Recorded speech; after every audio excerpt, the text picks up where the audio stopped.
I simply don't think anyone has ever achieved as much in a car, or achieved more in a car in an era than he has. Of course, Jim Clark was without peer in his era. Michael Schumacher actually achieved more in a Ferrari than anyone could get close to. For a brief period, so did Sebastian Vettel. And my point is that now Lewis is doing the same, and I think he might actually be doing it better than anyone else. We'll never know.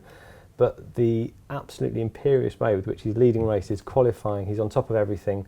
All the other drivers were complaining about being caught out by windy conditions, and Lewis was just saying, well, you know, I was dancing with it. And then he said, I could feel the covers of the tyres like living tissue, which was something that Vettel actually batted away. So I don't like this comparison.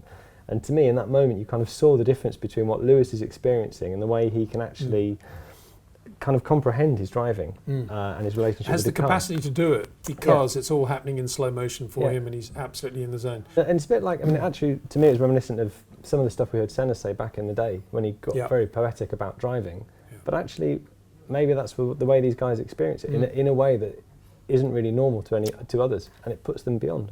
Well, remember, Senna used to try to hold his breath for as long as possible on a qualifying lap, so he could heighten his feel for everything that was going on around him.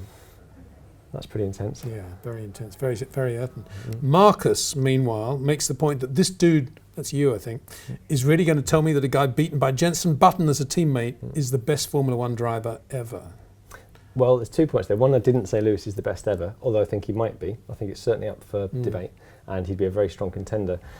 The Jenson thing, Jenson obviously did do very well against Lewis in terms of points during their 3 years together at McLaren, but in terms of qualifying race performance, Lewis basically destroyed Jenson, if you look at the actual stats and performance.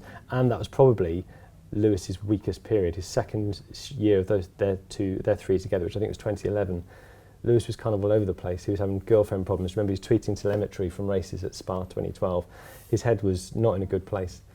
So I think we saw... And other things as well. He was still finding his feet as a different sort of driver in Formula One in a regime that was making it pretty clear that he wasn't welcome. Yeah, and not long after that, of course, he was lured by Niki Lauda and Mercedes, and look what's happened since. Yeah.